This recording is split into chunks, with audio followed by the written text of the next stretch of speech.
Hi friends, welcome back to Sabaya kitchen.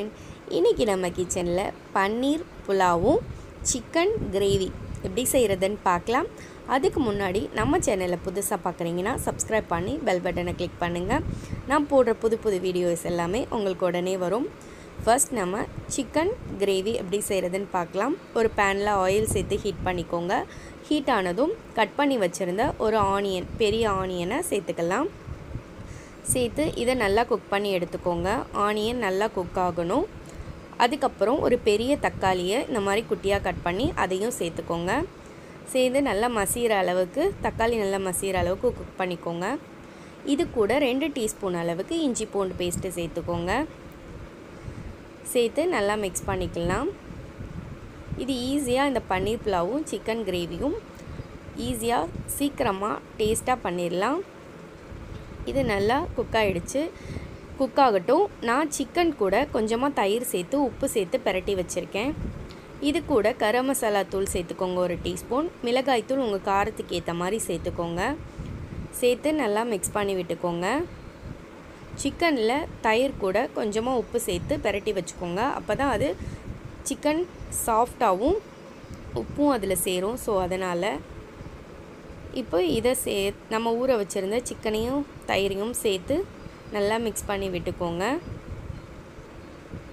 இது உங்களுக்கு கொஞ்சம் கிரேவி மாதிரி வேணும்னா நிறையா தண்ணி சேர்த்து இதை கொஞ்சமாக திக்கான கிரேவி பதத்துக்கு எடுத்துக்கோங்க. இப்போது தேவையான அளவு உப்பு, கொஞ்சமாக தான் நான் சிக்கனில் உப்பு சேர்த்துருக்கேன். ஸோ அதனால் இப்போ அந்த மசாலாவுக்கு எல்லாத்துக்கும் தேவையான அளவு உப்பு சேர்த்து கொஞ்சமாக தண்ணி சேர்த்து மிக்ஸ் பண்ணி விட்டுக்கோங்க. இது உங்களுக்கு கிரேவி மாதிரி வேணும்னா இன்னும் தண்ணி சேர்த்துக்கோங்க. இல்லை திக்கான தொக்கு மாதிரி வேணும்னா நீங்கள் நல்லா இதை சுண்ட வச்சுக்கலாம். ஏன்னா நம்ம புலாவுக்கு கொஞ்சம் கிரேவி மாதிரி இருந்தால் தான் நல்லாயிருக்கும் பெரட்டி சாப்பிட்றதுக்கு. ஸோ அதனால் இப்போ இது நல்லா வேகட்டும். பாருங்கள், நம்ம சிக்கன் நல்லா சுருண்டு வெந்து வந்துருச்சு. ஆயில் எல்லாமே பிரிஞ்சு வந்துருச்சு. நம்ம சிக்கன் கிரேவி ரெடி ஆகிடுச்சு. அடுத்து நம்ம புலாவ் எப்படி செய்கிறதுன்னு பார்க்கலாம். இப்போது ரைஸ், அதாவது நான் இன்றைக்கி யூனிட்டி ரைஸ் தான் எடுத்திருக்கேன். அதை ஆயில் அப்புறம் ஜீரகம் சேர்த்து இதை நல்லா வேக வச்சு எடுத்துக்கோங்க. இது வந்து ரொம்ப குக் ஆகணும்னு தேவையில்லை, 75% குக் ஆனால் போதும். இப்போது இது கூட கொத்தமல்லி, புதினா அப்புறம் பட்டாணியை நல்லா ஊற வச்சு எடுத்திருக்கேன். 2 மணி நேரம் ஊற வச்சுக்கோங்க. தேங்காய் பால் ஒரு 1/2 கிளாஸ் அளவுக்கு தேங்காய் பால் எடுத்துக்கோங்க. அப்புறம் பன்னீரை இந்த மாதிரி க்யூபாக கட் பண்ணி வச்சுக்கோங்க. அப்புறம் பெரிய ஆனியன், 2 ஆனியனை இந்த மாதிரி ஸ்லைஸாக கட் பண்ணிக்கோங்க. தேவையான அளவு உப்பு. இப்போது ஒரு பேனில் ஆயில் சேர்த்து ஹீட் ஆனதும் ஆனியனையும் பச்சை மிளகாவும் சேர்த்து நல்லா மிக்ஸ் பண்ணி விட்டு இதை குக் பண்ணி எடுத்துக்கோங்க. ஆனியன் நல்லா குக் ஆகட்டும். இப்போது ரைஸ் நல்லா கொதிக்குது. இது கூட 2 கிராம்பு, ஏலக்காய் சேர்த்துக்கோங்க.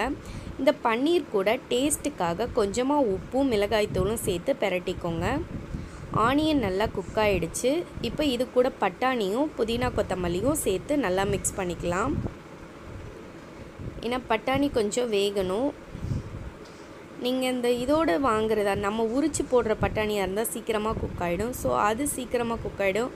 இந்த இது வந்து நார்மலாக கிடைக்கிறது கொஞ்சம் லேட் ஆகும். அதனால் முன்னாடி சேர்த்துக்கோங்க. இது கூட 1 டீஸ்பூன் அளவுக்கு இஞ்சி பூண்டு பேஸ்ட்டு சேர்த்து பச்சை ஸ்மெல் போகிற வரைக்கும் நல்லா மிக்ஸ் பண்ணிக்கலாம். இப்போ இது கூட ஒரு தக்காளி, குட்டியாக கட் பண்ண தக்காளியை சேர்த்துக்கோங்க. ஒரு பெரிய தக்காளி போதும், நிறைய சேர்க்க வேண்டாம். இப்போ இது நல்லா மசிகிற அளவுக்கு நல்லா குக் பண்ணிக்கோங்க. தேவையான அளவு உப்பு சேர்த்துக்கோங்க. ஏன்னா ரைஸ்க்கு நம்ம தனியாக உப்பு சேர்த்துருக்கோம் வேக வைக்கிறனால. நீங்கள் இந்த மசாலாவுக்கு தேவையான அளவு உப்பு சேர்த்தா போதும். ரைஸ் பாருங்கள் நல்லா குக் ஆகிடுச்சு. 75% குக் ஆனால் போதும். இப்போ இது கூட நம்ம ரெடி பண்ணி வச்சுருந்த பன்னீரையும் சேர்த்து நல்லா மிக்ஸ் பண்ணிக்கோங்க. பன்னீரை நீங்கள் ஃப்ரை பண்ணி சேர்க்குறதா இருந்தாலும் சேர்த்துக்கலாம். இப்படி நார்மலாக சும்மா சேர்க்குறதா இருந்தாலும் சேர்த்துக்கலாம். இப்போ இது நல்லா ரெடி ஆகிடுச்சு. இது கூட 1/2 டம்ளர் எடுத்து வச்சுருந்த தேங்காய் பாலையும் சேர்த்துக்கோங்க. சேர்த்து இது கொஞ்சம் நல்லா கொதிக்கட்டும். நம்ம ரைஸை ரெடி பண்ண ரைஸை வடிகட்டி வச்சுக்கோங்க. இப்போ இது நல்லா கொதிச்சிடுச்சு ஒரு 10 மினிட்ஸ். இது கூட நம்ம ரைஸை சேர்த்துக்கலாம். சேர்த்து இதை மூடி போட்டு லோ ஃப்ளேமில் 10 மினிட்ஸ் குக் பண்ணி எடுத்துக்கோங்க. லோ ஃப்ளேமில் வைக்கணும், இல்லைனா கருகிடும் கீழே. பாருங்கள் 10 மினிட்ஸ் ஆயிடுச்சு. நம்ம சூப்பரான பன்னீர் புலாவ் ரெடி ஆயிடுச்சு. இதை நல்லா பெரட்டி விட்டு சர்வ் பண்ணிடுங்க. லாஸ்ட்டாக ஒரு டீஸ்பூன் அளவுக்கு கீ சேர்த்து சர்வ் பண்ணிடலாம்.